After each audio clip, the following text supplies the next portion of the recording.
El sitio arqueológico Canímarabajo es un lugar de gran importancia histórica y cultural.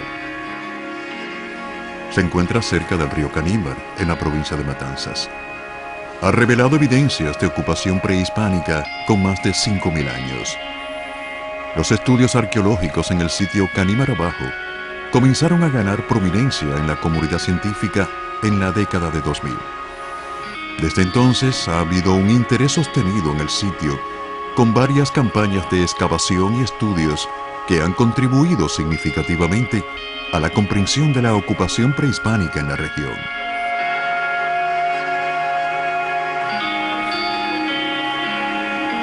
Son señaléticas que se ubicaron aquí hace 1 año y medio, justo como parte del proyecto territorial Gestión, Manejo y Conservación del Sitio Arqueológico Canímarabajo, que fue un proyecto que se estuvo ejecutando desde enero del 2021 hasta diciembre del 2022. Este proyecto tuvo financiamiento del Ministerio de Ciencia, Tecnología y Medio Ambiente, e incluso podemos compartir la agradable noticia que es uno de los proyectos premiados como resultado relevante en el ámbito de la investigación y la innovación del 2023 en Matanzas. Y justamente como en el proyecto se trabaja el ámbito de comunicación, pues queríamos intencionar el hecho de la divulgación científica de los resultados del sitio y que la población supiera, los campistas que venían aquí, las personas que se acercan a este lugar, que esto es un sitio arqueológico importante y que se está llevando a cabo procesos de excavación y proyectos de gestión para el futuro museo de sitio. Entonces las lonas justamente presentan imágenes del proceso de excavación arqueológica, particularmente la excavación arqueológica que se llevó a cabo en diciembre del 2018 con la participación de varias instituciones, y de hecho fue también un espacio formativo para estudiantes de la Universidad de Winnipeg y para estudiantes de la Universidad de Matanzas que participaron en esta temporada de campo. Los hallazgos sugieren que la zona fue utilizada como un sitio funerario desde tiempos muy antiguos, incluso 1 milenio antes de lo que se conocía previamente. Particularmente esta pancarta es parte del área que se está trabajando, está acá, y bueno, que se ven también los momentos de trabajo con... La primera vez que visité el sitio fue en el año 2005, yo aún era estudiante de biología de la Facultad de Biología de la Universidad de La Habana, y las excavaciones estaban siendo dirigidas por el doctor Roberto Rodríguez Suárez, una persona que fue extremadamente importante en mi formación científica, fue mi mentor, el tutor de mi tesis de licenciatura, de mi tesis de maestría, de mi tesis de doctorado, y la persona que contribuyó significativamente a que me apasionara por este trabajo y por este sitio en particular. Muchos de los especialistas que hoy están aquí trabajando en este sitio en diferentes roles, ya sea como bioarqueólogos, las personas que están examinando la fauna o las personas que están participando propiamente en el proceso de excavación, son estudiantes que en algún momento estuvieron asociados a ese proyecto del doctor Roberto Rodríguez Suárez y que nos formamos bajo su guía y bajo sus enseñanzas. En sentido general, es importante siempre reconocer que en este sitio arqueológico muchos de los que hoy estamos participando trabajamos desde el 2005 con el doctor Roberto Rodríguez Suárez, que no solo era el jefe general en aquel momento de las excavaciones, o sea, del proyecto como tal de investigación en el área, sino que además fue profesor personal de muchos de los que hoy trabajamos acá. Fue un profesor que siempre tenía las puertas abiertas para todos los investigadores que venían acá. De hecho, muchos de los investigadores que trabajaron en un inicio, en el 2005, cuando se retoman las excavaciones, hicieron tesis relacionadas con resultados de investigación de esta área, de este sitio arqueológico. Bueno, ya sabes que es un sitio funerario, un sitio que también tiene importantes evidencias de restos de fauna, de fogones, de actividades rituales asociadas a estos entierros. Y en ese aspecto fue muy importante la labor de Roberto. Roberto nos abrió el camino para poder comprender de una manera transdisciplinar cómo estudiar un sitio con estas características.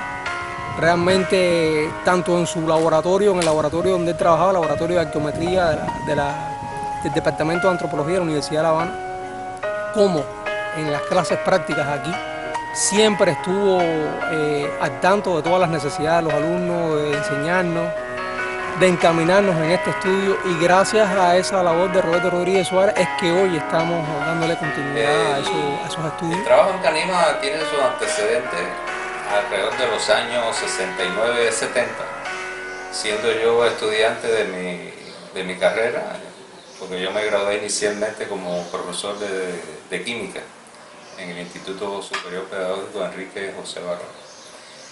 Pero teníamos un grupo de aficionados a la espeleología y a la arqueología que formamos en el instituto, y un área de trabajo fue, entre otras, la zona del río Canímara.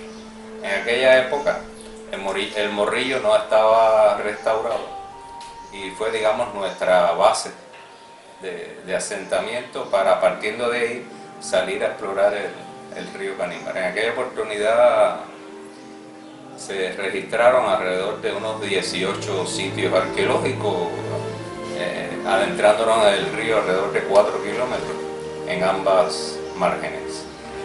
Sitios que están representados por todos los grupos culturales que conocemos. Hay agricultores ceramistas, estos conocidos agricultores ceramistas, hay grupos de recolectores, cazadores, pescadores, si bien ya hoy en día esas denominaciones pues han ido variando, sobre todo en la etapa esta más temprana de ocupación de la zona, de acuerdo con las nuevas evidencias e investigaciones que se han realizado. En esa oportunidad, uno de los sitios que se redescubrió fue el sitio Canímara Bajo. Ya en los años 80, específicamente en el año 84, como el sitio tiene, bueno, la desventaja, por una parte, de que está dentro de las instalaciones de un campismo, pues los obreros de la base, en aquella época el campismo se hacía con tienda de campaña, no habían estas construcciones que hay hoy en día que hacen del campismo, digamos, casi que un hotel, digamos, económico, ¿no?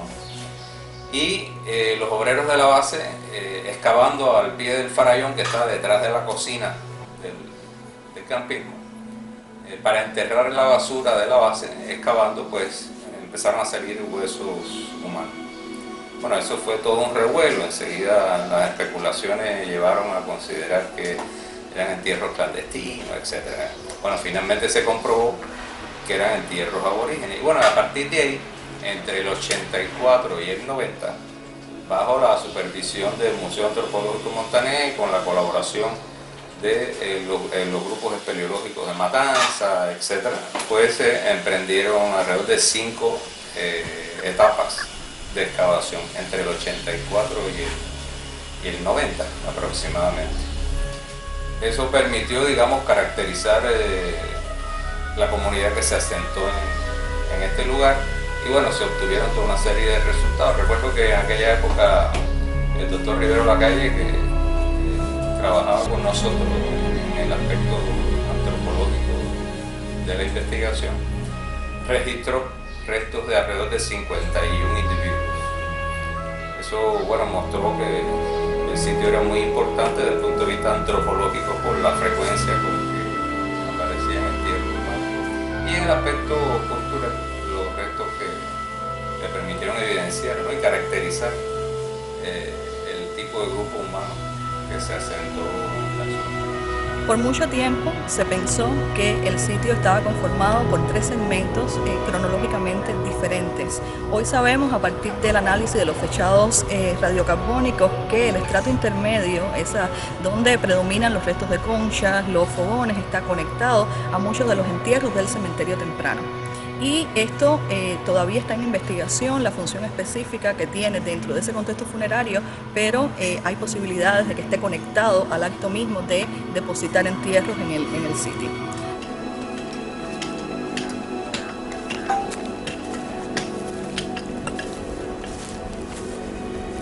Buenos días. ¿Cómo estamos? Buenos días. ¿Qué están haciendo? Aquí estamos haciendo una trinchera para ver el nivel del montículo. También para responder algunas preguntas de que hasta dónde llegaba el montículo,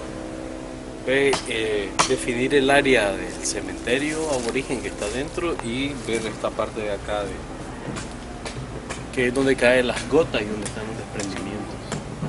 Entonces queremos ver el comportamiento acá de las evidencias materiales. ¿Han encontrado mucho? Hasta los momentos no. Estamos empezando y llevamos apenas quizá entre 8 a 10 centímetros apenas de excavación. Pero la parte fértil arqueológica, donde están los restos humanos o parte del cementerio, es donde no cae el agua del abrigo rocoso. Aquí la pregunta es para ver el comportamiento del montículo, ¿no? Interesante, ellos tuvieron en cuenta eso, ¿no? Para enterrar. Claro, porque imagínate tú, tienen que decir, los aborígenes enterraban a sus ancestros en un área donde se preservara o en un área donde no se mojaran, no solo los cadáveres, sino ellos mismos también. Es decir, si tú vienes acá cuando está lloviendo, ahí donde está el compañero Carlito, para adentro no se moja, pero de allá para acá sí se moja. Entonces es importante, sí, claro que sí, es como una casa. Las investigaciones han mostrado que las comunidades que habitaron esta área conocían y manejaban cultivos como el maíz, el frijol común y el boniato. Esto es significativo porque indica que el hombre utilizaba estos recursos hace más de 3 milenios. El área del río Canímar es muy importante, dado su significación histórico-cultural. Hablar de los valores patrimoniales del área del río Canímar demuestra que hay una larga ocupación en el tiempo, una larga ocupación humana. Entendiendo esta historia, se puede también conocer la historia del territorio yumurino. Tenemos justamente los sitios arqueológicos aborígenes desde el siglo XXIII antes de nuestra era hasta el siglo XIII de nuestra era. Como ustedes pueden observar, es una larga permanencia, pero también hay sitios arqueológicos vinculados con el sistema de esclavitud, trabajo esclavo, ya sea en el cafetal La Dionisia, que es un cafetal francés, fundado a principios del siglo XIX, pero también en los almacenes de San José del Tumbadero, que fue un pequeño espacio de comercio que hubo también a principios del siglo XIX, río arriba, 13 kilómetros de la desembocadura. Por el río Canímar también eran transportados los azúcares que venían desde el valle de Huamacaro hacia el puerto de Matanzas, o sea que la historia del río Canímar también se vincula al desarrollo económico de la Atenas de Cuba. Otras de las cuestiones importantes relacionadas con sus sitios patrimoniales son los sitios importantes, sobre todo de ingeniería civil, como es el puente Antonio Guiteras, y justamente relacionado con este importante revolucionario de la historia de Cuba también se encuentra la batería de costa El Morrillo, que tuvo en sus inicios coloniales el objetivo de defender esta zona del río Canímar con fines defensivos, pero también fue el lugar donde cayó Antonio Guiteras y Carlos Japón. Esta área ostenta doble categoría, o sea, desde el 2010 tiene la categoría del Centro de Servicios Ambientales de Cuba, del Centro de Áreas Protegidas, como paisaje natural protegido, Valle del Río Canímar, pero también desde el 2010 ostenta la condición de monumento nacional como paisaje cultural Río Canímar, y esto se debe a la importancia de sus sitios históricos culturales. Y un sitio emblemático indiscutiblemente tiene que ver con el sitio arqueológico Canímar Abajo, sitio arqueológico que actualmente se está llevando una campaña que se ha sistematizado desde el momento en que se descubriera en el año 1984. Las excavaciones que actualmente se hacen en este sitio y en otros lugares de la cuenca hidrográfica pues están relacionados con el proyecto de investigación Poblamiento Temprano en el área del río Canímar, estudio histórico, antropológico y medioambiental que lidera el Grupo de Investigación y Desarrollo de la Dirección Provincial de Cultura, pero también con la colaboración y codirección académica del Departamento de Antropología de la Universidad de Winnipeg. Desde aquella época, desde 1984 hasta la fecha, no se ha dejado de trabajar en el sitio. Canímar Abajo en específico es un yacimiento que presenta 3 grandes momentos de ocupación humana vinculada a grupos de baja escala productiva. Es decir, las comunidades que habitaron en Canímar no son las comunidades que están descritas por la crónica hispana del siglo XVI. Son comunidades muy tempranas, están consideradas como entre los grupos más tempranos que poblaron la costa norte del archipiélago de Cuba. Canímara Abajo tiene dos momentos bien marcados que fueron utilizados como áreas de entierro. Hay dos grandes cementerios. Hay un cementerio temprano, descrito así en la literatura arqueológica. Hay un área de recursos comestibles asociados a ese momento temprano de ocupación, y hay un momento posterior en que se vuelve a utilizar el área como área de entierro, y es el área que ocupa los últimos estratos, hasta muy cerca de la superficie del área. Es un sitio con mucha visibilidad, es un sitio costero, está en una duna costera, y hasta la fecha es el sitio con mayor densidad de entierros descubiertos en Cuba relacionada con estas comunidades de baja escala productiva, que en otras épocas fueron conocidas bajo las denominaciones de siboneyes o pescadores, cazadores, recolectores. Hoy sabemos que no solo eran pescadores, cazadores, recolectores, porque se han hecho estudios profundos sobre los patrones de subsistenciales, sobre los patrones de alimentación de estas comunidades, y se han hallado recursos botánicos que fueron utilizados por ellos, lo cual incluye no solo plantas silvestres, sino también plantas domesticadas, es decir, que estas comunidades de baja escala productiva también tenían cultivos. En esta área específicamente tenemos remoción, o sea, hay varios restos humanos, pero están básicamente desarticulados. Esto correspondería a lo que sería el segmento más tardío del sitio, y bueno, aquí se puede observar que tenemos un radio de un individuo adulto, y estamos bueno, intentando llevar todo el área de excavación al mismo nivel antes de proseguir hacia lo que estaría debajo de esas rocas, donde por las características, cómo se comporta el sitio normalmente, pues siempre hay restos humanos. Parece no. Por dentro lo veo completo, el vacío, sí. El hueco adentro. En esta área específicamente se puede observar que hay un cráneo. Además, los estudios con isótopos han proporcionado nuevos detalles sobre la alimentación y las migraciones de estas poblaciones humanas antiguas. Canímara Abajo continúa siendo un foco de investigación científica para entender mejor la vida de los aborígenes en la región del Caribe. Entonces, Silvia, ¿qué me sugiere? Bueno, ahora este cuadrante, y tratar de ver entre estas rocas, la costilla y el radio, si hay algún tipo de conexión, y quedar pegado el farallón aquí, para entonces evaluar si se remueven estos elementos óseos y seguir al otro nivel.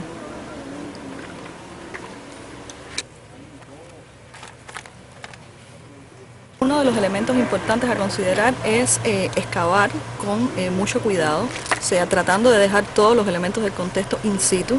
Significa que en vez de remover los elementos y volverlos a colocar en cada una de las cuadrículas, pues se debe dejar en su posición espacial, o sea, exactamente donde estaban, para después lograr interpretaciones con respecto a las razones, ¿no?, por las que encontramos esta remoción.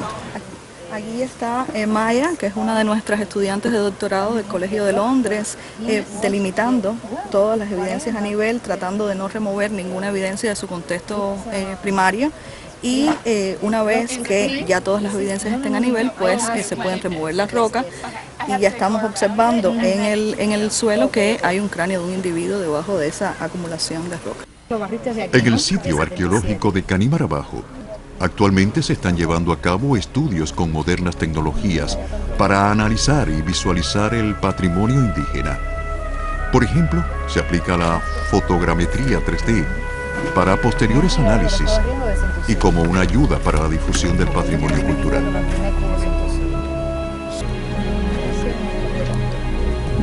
Ahora vamos a hacer un escáner 3D de uno de los niveles estratigráficos para completar el registro documental. O sea, primero se hace el dibujo, se toman las medidas, las cotas, o sea, las profundidades, y después hacemos el escáner para completar el sistema de registro en cada uno de los niveles estratigráficos. Canímara Abajo es imposible de verlo como un sitio aislado, es un sitio que necesariamente merece un análisis a escala regional, y eso es exactamente lo que está haciendo en estos momentos el proyecto que dirige Silvia Teresita Hernández Godoy, que es estudiando el patrón y sistema de asentamiento en todo el valle del río Canímara. El río Canímara es un gran cañón En este caso, Caní-Marabajo puede considerarse como un sitio prácticamente estuarino, está muy cerca del estuario, está a 400 metros de la desembocadura y desde el sitio se ve la bahía de Matanzas, o sea que fue un sitio importante para la visualización de este paradero, de esta área utilizada como cementerio. Desafortunadamente la urbanización en el área destruyó una buena parte de lo que pudo haber sido un yacimiento un poco más amplio. Se han descubierto entierros de infantes fuera del área que estamos trabajando. Nosotros estamos trabajando un montículo que tiene unos 20 y tantos metros de largo y que está asociado a un farallón cálcico que lo protege, que le da abrigo a los entierros que se depositaron ahí. A partir del 2004 se retoman ya fallecidos los doctores Rivero de la Calle y Ramón Dacal. Por parte del Museo Antropológico Montaner se retoma las investigaciones en el lugar y ya con una perspectiva, digamos, más moderna en el sentido de la disponibilidad de recursos analíticos para abordar la investigación, y esto permitió, con el apoyo de algunas instituciones, incluso extranjeras, obtener resultados que hasta el momento no se tenía para estos grupos con esta cronología, digamos, tan temprana, sobre todo para el occidente de Cuba. Esto provocó, bueno, todo un salto después de 10 años consecutivos de investigación en el sitio, un salto cualitativo en el conocimiento de estas primeras comunidades. Teniendo en cuenta que, bueno, había todo un paradigma en relación con estos grupos, estas primeras ocupaciones, en relación al tipo de actividad económica, etc. Muchas de las cuales, bueno, se corroboraron, otras se enriquecieron, y eso, bueno, permitió, digamos, tener una visión más amplia de estos grupos que usualmente estaban caracterizados como recolectores, pescadores, cazadores, y, bueno, que consumían plantas silvestres, etc. Pero los resultados actuales han permitido ampliar mucho más el espectro en su movimiento, ¿no?, como grupo social. Bueno, uno de los elementos de importancia es tratar de preservar toda esta información, no solamente para lo que estamos haciendo en el presente, sino también para el futuro. Y por esa razón, tanto para el trabajo del proyecto como para dejar toda esta información para las próximas generaciones, para desarrollos futuros en la ciencia, para que este patrimonio quede tal cual, es que cada uno de los cada uno de los niveles que excavamos, pues se le hace una reconstrucción 3D. O sea, y de esa manera, bueno, podemos revivir luego la excavación en el laboratorio y también preservar este patrimonio para el futuro.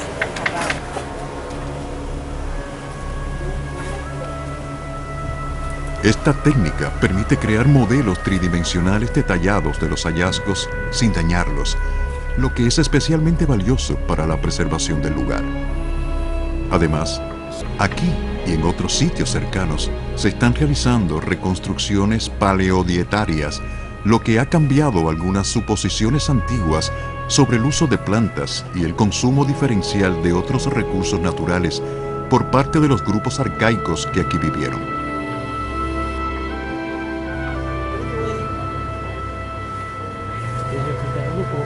O sea, con el escáner se hace una reconstrucción 3D de todo el área de excavación, de modo tal que todas las evidencias queden, o sea, podamos tener la información grabada de dónde estaban específicamente cada uno de los elementos del contexto. Estos estudios están proporcionando una nueva visión de Caní-Marabajo, modificando algunas suposiciones sobre el uso de los recursos naturales y una nueva perspectiva sobre la diversidad cultural y biológica de las poblaciones más antiguas en Cuba.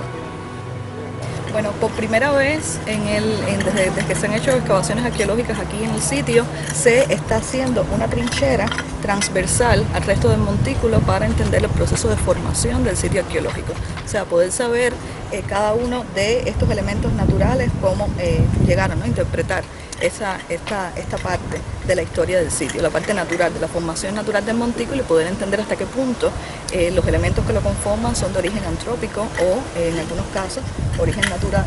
Y podemos ver, por ejemplo, algunos desprendimientos del farallón En el área de excavación hay diferentes espacios. En esta ocasión tenemos abiertos 3 bloques que están destinados a responder preguntas concretas que tenemos en el proyecto. Por ejemplo, la extensión del cementerio, todo lo que tiene que ver con la formación del montículo, con esta trinchera que tenemos transversal a la monticulación. Hay determinados espacios específicos como el área de cernidos, donde se examina todo el material que sale de la excavación para garantizar que no se pierda ningún elemento, por pequeño que sea. Y bueno, estamos también excavando esta ala del montículo, que la primera parte se comporta con abundantes fragmentos de rocas, pero sabemos que a 40 centímetros va a comenzar la evidencia arqueológica porque tenemos un perfil fértil de excavaciones anteriores. Bueno, como estos son comunidades ágrafas, no tenemos información en relación con la forma en que vivían. Sin embargo, algunas pocas evidencias, porque en realidad ha habido pocas evidencias en el sitio como para, digamos, recrear cómo era el aspecto, digamos, de su vestimenta, etc. El aspecto físico, bueno, sí, ya esto se ha abordado bastante intensamente. Y entre las muchas cosas, digamos, en el aspecto analítico, investigativo, etcétera, que estamos ahora tratando de perfilar mucho mejor, es, digamos, la procedencia de estos grupos. Si las 2 ocupaciones de cementerio que hay en el mismo lugar, una más antigua y otra más tardía, si son las mismas gente. En fin, ya aquí esto implicaría, bueno, estudios de ADN, estudio de isótopos de estroncio para determinar procedencia. O sea, como verá que estoy hablando en términos de registros, aplicaciones, perdón, analíticas que conllevan, bueno, equipos costosos, pero tenemos una visión en perspectiva o sea, sabemos lo que queremos en relación con estas caracterizaciones, pero va a depender un poco de la disponibilidad de estos recursos, que sí, hay toda la intención por parte de otros investigadores de colaborar con nosotros en el sentido de llegar a estas precisiones. Uno de los objetivos que tiene este proyecto de investigación es justamente que se sepa el legado indígena que existe en la isla de Cuba. O sea, de hecho, la historia aborigen es bastante poco conocida y en muchos sentidos está simplificada. De hecho, cuando se enseña historia a los niños en los libros, solamente 3 páginas, unas pocas páginas se dedican al estudio de los aborígenes, que estuvieron por más de 5.000 años en el territorio. O sea, han estado en el territorio más tiempo del que ninguna otra población después de la invasión colonial ha vivido en la isla.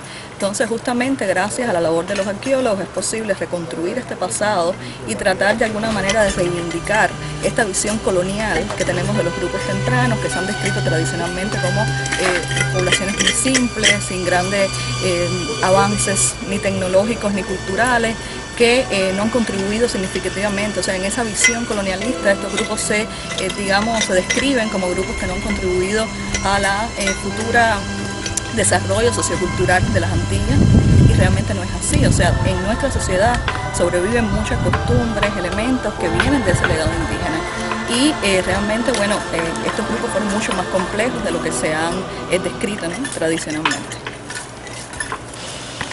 El hombre es un animal de costumbre, y si pensáramos, porque muchas veces se abordan estos grupos humanos como hombres primitivos, en realidad es una expresión que a mí no admito, no me gusta utilizar, porque sí, son gente que conoce muy bien su entorno, independientemente de que no tengan satélites, ni microscopios electrónicos, ni cosas por el estilo, pero dominan muy bien el entorno y protegen el entorno en el que vive, precisamente porque es el que lo sustenta.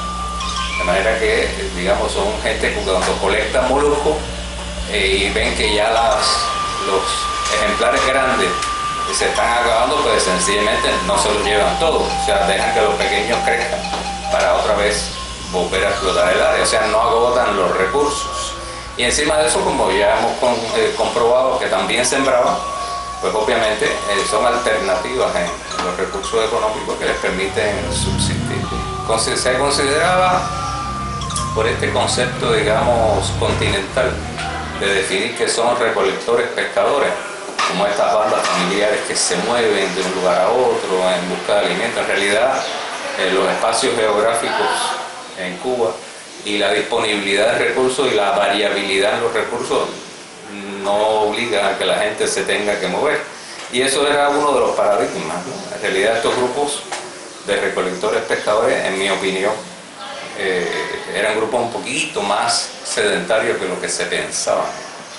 Teniendo en cuenta que si, por ejemplo, no a gran escala, pero si siembran maíz, bueno, que el maíz requiere una atención cultural, o sea, hay gente que se dedica a cuidar esas plantaciones y por lo tanto hay otra gente que por su parte recolectan y pescan. Pero eso ya implica, digamos, al interior de la comunidad un nivel de relaciones en el ámbito social que no conocemos precisamente por lo ágrafa de estas comunidades, pero que debió ser un poquito más complejo que lo que se pensaba. O sea, que en realidad son grupos humanos que se asientan en los lugares. Y en el caso particular de Caní Marabajo, si pensamos que ya hoy en día tenemos exhumados más de 200 individuos, pues se podrá pensar, que es una población grande que se asentó por bastante tiempo. Hay fechados de carbono 14 en individuos directamente de 3.000 años.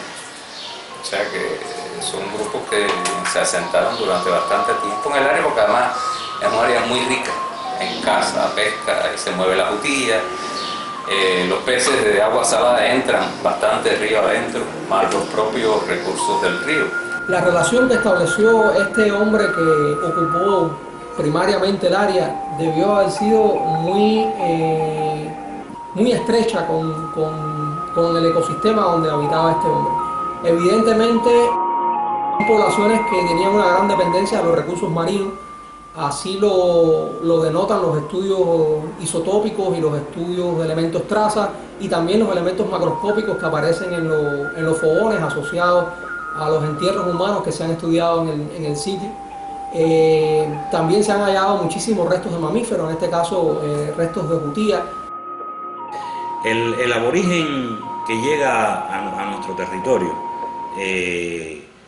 tiene en un primer lugar un mecanismo de exploración. O sea, recorre espacios, vamos a decir que coloniza determinados espacios, se establece y comienza a interactuar con la fauna. De alguna manera va valorando cuál es la fauna que más le aporta desde el punto de vista de alimento, la que menos esfuerzo puede realizar. Indiscutiblemente las jutías vivían en nuestro territorio por cientos de miles. Fue un alimento relativamente fácil de capturar, contando además que nuestros aborígenes tenían perros, que con toda certeza estos perros participaban de las cacerías, de las colectas, y realmente fue una explotación de un recurso importante. Ahora, si estas jutías nos referimos concretamente a las que aparecen en sitios arqueológicos, no hubiesen sido del interés de nuestros aborígenes, muy probablemente algunas de estas especies no se hubiesen conocido. Contando como premisa que en el territorio nacional han existido cambios geofísicos importantes que deterioran una parte importante de las evidencias fósiles de especies que hoy ya no existen. En el caso del género Boromys, una especie de un tamaño significativo que fue utilizada por nuestros aborígenes y aparece en muchos sitios del territorio nacional mezclada con restos de dieta, lo cual es una prueba absoluta del consumo de esta especie por nuestros aborígenes. Eocapromis columbianus fue una especie de roedor que alcanzó un gran tamaño en nuestro país. Incluso llegó a ser tan grande como una jutía conga actual, determinados ejemplares, por supuesto. Eocapromis columbianus es una especie completamente extinta en nuestro territorio y fue utilizada extraordinariamente por nuestros aborígenes, Por ejemplo, aquí tenemos una fracción craneal de la región anterior del cráneo, una mandíbula que evidentemente no corresponde a este ejemplar, pero sí se puede apreciar que fue un ejemplar, una especie de gran tamaño que fue altamente consumida por nuestros aborígenes. Hay sitios arqueológicos donde se pueden contar por cientos los individuos de esta especie, y los restos están mezclados con todos los restos de dieta que utilizaron las poblaciones humanas, incluso utensilios, artefactos, etc. En estos ejemplares concretamente aún se puede observar que se conserva la coloración de la ceniza donde fueron hallados estos restos, o sea, cenizas de restos de carbón y de otros elementos donde vivían los aborígenes. Indudablemente Geocapromis columbiano, aunque se extinguió completamente, fue una especie muy abundante, extraordinariamente abundante en el territorio nacional. Son evidentes las muestras, las evidencias de calor que se aplicó sobre estos ejemplares cuando estaban vivos, por supuesto, para el consumo humano. O sea, tenemos el caso de un fémur, un húmero, hay muchas evidencias en distintos restos óseos que nos dan esta caracterización. Un fragmento de otro húmero, pero también otra evidencia es importante. Observen que los extremos de los huesos, o sea, las epífisis, están rotas. Y esto es un patrón también que se comporta así en sitios arqueológicos donde los humanos, después de haber cocinado los ejemplares, pues rompían con la dentición los extremos de los huesos, que son zonas más blandas, etcétera, consumían la carne y luego tiraban estos restos de desperdicio hacia los montículos de dieta. Hay evidencias en determinados huesos donde se han hecho algunos amuletos, o sea, algunos cortes para hacer alguna especie de collar, etcétera, y una muestra del uso, no solamente alimentario, sino también de artefactual en estos sitios.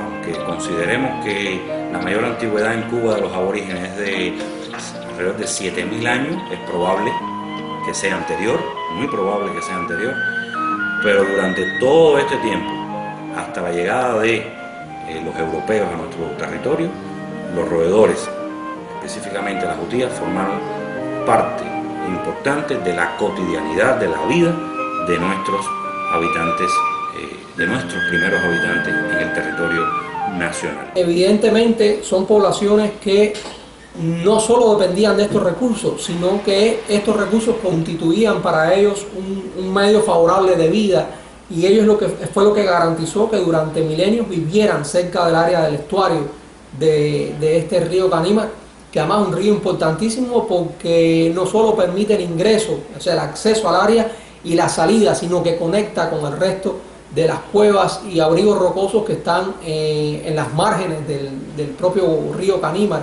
y que están muy cerca de las solapas o cavadas en los farallones que rodean esta parte del cañón del río Canímar. La jutía es recurrente junto a otros elementos de la fauna. Ya en el cementerio más tardío hay más heterogeneidad en cuanto a las costumbres alimentarias. O sea, tenemos individuos que tienen un patrón de dieta mixta con alto consumo de recursos marinos, pero tenemos otros individuos que son más dependientes de los recursos terrestres e incluso tenemos individuos que son altamente, o sea, los indicadores, los isótopos estables indican que tenían un alto consumo de plantas de tipo C4, como es el caso del maíz. Es coincidente que justamente estos son los individuos que tienen indicadores isotópicos que los ubican fuera de la región, o sea que pudieron ser individuos que migraron a este territorio. Es muy significativo el caso del entierro 105, donde tiene indicadores isotópicos de fuera de la región, tiene modificaciones dentales que no se han podido sistematizar, o sea, no se han podido corroborar en otros individuos del sitio, y también tiene una posición, digamos, inusual. También podemos decir, gracias a los estudios en Caní-Marabajo, podemos aseverar que estos individuos no eran altamente móviles. O sea, los individuos del cementerio temprano de Caní-Marabajo debieron vivir muy cerca de esta localidad durante toda su vida. O sea, se estudiaron diferentes tejidos y estuvieron viviendo en los mismos sitios continuamente. De haber sido extremadamente móviles y haber utilizado toda la región del río Canímar, o sea, hacia las partes altas de la cuenca, pues hubiese existido el chance de que esos isótopos se atraparan en alguno de estos tejidos. Con esto no quiero decir que no estaban explotando todos los recursos de la cuenca. Estamos seguros que las fuentes, por ejemplo, de captación de materias primas para elaborar determinados artefactos están hacia las partes más altas de la cuenca, pero su alimentación, específicamente los cultivos que tenían, estaban cerca de el área que tiene que ver con el sitio. Y los individuos que están aquí depositados en el cementerio, también pudimos corroborar esos vínculos profundos con el área como sitio funerario. Individuos que nacieron en el territorio, salieron del territorio, pasaron la mayor parte de su vida viviendo en otras regiones, ya sea del país, de las Antillas Menores, incluso tenemos vínculos continentales, y después regresaron a ser enterrados en este cementerio, lo cual habla de la importancia simbólica que tuvo este espacio funerario para la comunidad. El sitio Canímar es un continuum de ocupación, desde la desembocadura hasta unos 4 kilómetros río adentro. Si bien metodológicamente lo separamos para su estudio en sitios arqueológicos, en realidad estamos hablando de grupos de individuos que convivieron muchos en el tiempo. Otros fueron muchos más antiguos, pero a la vez que los grupos más tardíos, o sea, los más recientes, ocuparon el sitio este en particular, el Caní-Marabajo, más adentro del río había otros grupos, pero que en el tiempo eran contemporáneos, que aún tenían otras ocupaciones, pero probablemente se interrelacionaron. Incluso es probable que escogieran este lugar para enterrar a sus muertos. No necesariamente todos los individuos que están enterrados en Caní-Marabajo son del sitio, o sea, de ese lugar de ocupación. La población del cementerio temprano es una población muy, digamos, regular con respecto a la alimentación, con respecto a el lugar donde vivían. Ya en el cementerio tardío tenemos contribución posiblemente de otros lugares de la cuenca o de otros lugares de la isla, e incluso la posibilidad de otros lugares de tierra firme. Gracias al estudio del cálculo dental, o sea, del estudio de los almidones en el cálculo dental y a los isótopos estables, a los estudios de elementos traza, hoy sabemos que estos individuos no solamente se aprovechaban de los recursos naturales como lo que se obtenían mediante la pesca, eran poblaciones que eran pescadoras, sino también cultivaban, y cultivaban plantas que son plantas domesticadas. O sea, estamos hablando de que encontramos en el cálculo dental de algunos de los individuos de este sitio almidones de maíz, almidones de frijol común, almidones de boniato y bueno, otras plantas silvestres, dentro de las que se encuentra la samia otonis específicamente, que es un endémico local. Y si consideramos que se planteaba la entrada a las Antillas, fundamentalmente a Cuba, del maíz, fue bastante tardío. En realidad, este individuo nos está indicando que el maíz entró a las Antillas 1000 años antes de lo que se pensaba. Y si tenemos en cuenta que el maíz se está moviendo en América, comprobado arqueológicamente hace más de 7000 años, si bien genéticamente el maíz existe hace alrededor de 9000, pues el maíz se movió. Tienen un rango de 7000 años, vamos a hablar, de movimiento por toda América. Todo este proceso de poblamiento de las Antillas, entre otras cosas, implica también el movimiento del maíz, de la yuca, bueno, y otros cultivos. Estos grupos tienen diferencias. Por ejemplo, en el segmento más temprano tenemos una población que tiene una dieta mixta, pero alta en recursos marinos, con todas estas plantas involucradas en su alimentación, y en el segmento más tardío ya tenemos más variabilidad. De hecho, tenemos algunos individuos cuya dieta está muy alta con respecto a los indicadores que hablan en función del maíz, y otros análisis que se han hecho también lo vinculan a otros lugares que no son en la región arqueológica del río Canímar. Y un elemento más reciente, pero de gran importancia para estos grupos, es de alguna manera de construir esta idea de que eran grupos extremadamente móviles. O sea, hoy sabemos, utilizando isótopos de estroncio y isótopos de oxígeno, que las comunidades más tempranas que habitaron esta región y que enterraron a sus muertos en este sitio, pues precisamente eran poblaciones que si no eran completamente sedentarias, eran semisedentarias, porque todos los indicadores en sus restos indican que vivían en esta unidad litológica. Ya hacia los segmentos más tardíos del sitio sí hay más heterogeneidad, con individuos que están procediendo de otros lugares, que como dije anteriormente puede ser de la cuenca o puede ser de otros lugares de la isla, incluso de otros lugares de las Antillas Menores o de la tierra firme. Y finalmente un elemento que es de importancia es un individuo, específicamente el E94, que nació en el sitio porque tiene indicadores típicos de esta región. Luego se mueve durante su vida adulta a otro lugar, o sea, lo que podemos distinguir en los restos óseos es que no pasó su adolescencia en una región similar a esta y sin embargo lo traen a enterrar al sitio. Y eso está hablando de la importancia simbólica que tiene este espacio funerario para esas comunidades. En el cementerio temprano hay cierta regularidad de individuos extendidos cubiertos con roca. Hay algunos, por ejemplo, el entierro más antiguo del sitio no está extendido, es un individuo que está en una posición fetal. Sin embargo, hacia los segmentos posteriores hay mucha heterogeneidad. O sea, hay individuos que están de cúbito lateral derecho, de cúbito lateral izquierdo, hay individuos que están de cúbito prono, hay individuos que están totalmente extendidos. O sea, hay más heterogeneidad en este sentido que en el cementerio temprano, donde junto a los demás indicadores que hemos estado viendo, que indican baja movilidad, que indican una dieta homogénea, pues en este cementerio más tardío sí, la heterogeneidad en todas esas variables pues es mucho mayor. En esta imagen, como puedes ver, estamos en el último nivel de excavación, o sea, en el área más temprana ocupada por el hombre, y hay 3 entierros en disposición anatómica. Es decir, son 3 entierros muy antiguos, tenemos ya fechado de 2 de estos individuos y también tenemos fechado de las lentículas de carbón. Este individuo está enterrado en el medio de un fogón. Esta área rubificada que ves de color negro es lentícula de carbón. Es decir, ellos fueron enterrados y a los lados de ellos se hicieron hogueras. Se hicieron hogueras asociadas a un ritual funerario. Y estas hogueras no solo tienen, por supuesto, lentículas de carbón y capas de ceniza, que es todo este material de concha y blanco que se ve en la imagen, es la ceniza generada por estas áreas rubificadas de fogones, y además hay restos de fauna, o sea, restos de fauna asociados a estos fogones, porque esas hogueras contenían fauna. Estamos hablando de fauna de mamíferos, fauna de moluscos del área que se utilizaron para la realización de estos entierros humanos.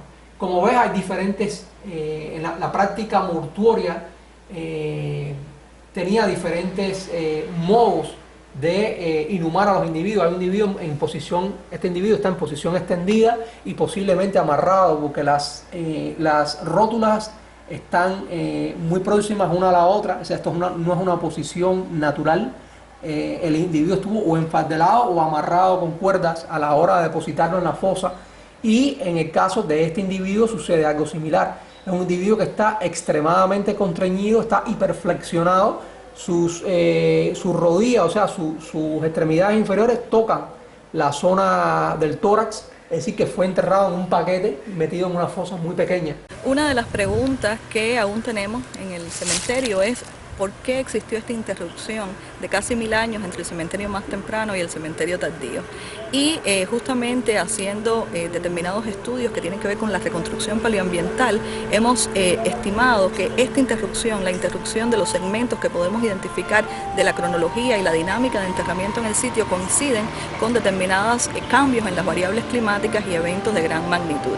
Entonces, por alguna razón que podría estar vinculada a estos elementos medioambientales, pero también podrían estar vinculados a otros procesos sociales que pudiesen estar ya ocurriendo en el área en esos momentos pues se interrumpe en los enterramientos en el sitio y comienzan a aparecer, según la cronología que tenemos, otros enterramientos en la parte alta de la cuenca.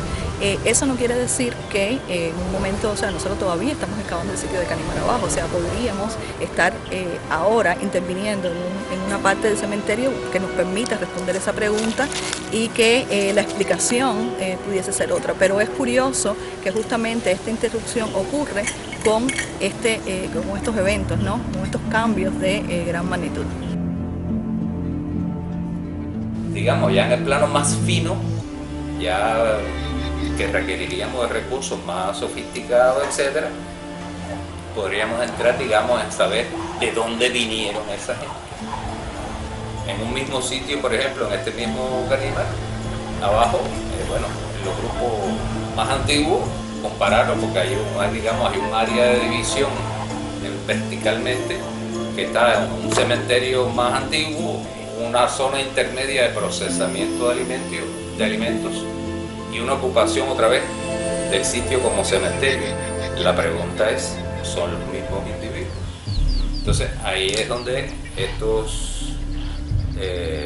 recursos analíticos sofisticados, como es por ejemplo isótopos de estroncio, etcétera, que me permiten saber si son individuos que se asentaron en la zona, toda la vida vivieron ahí o vinieron de otros lugares, por ejemplo. Eso se puede determinar. Entonces, pero bueno, nos falta todavía ese tipo de análisis. Pero sabemos que tenemos que hacerlo. Ahora, llegado el momento que se disponga de los recursos, pues bueno, se hará.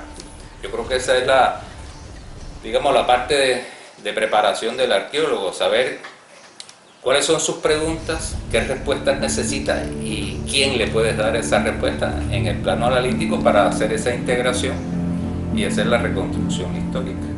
Podemos tener, digamos, conclusiones parciales, una idea general, etcétera, pero siempre hay particularidades que nos permiten ir afinando cada vez más la riqueza del conocimiento.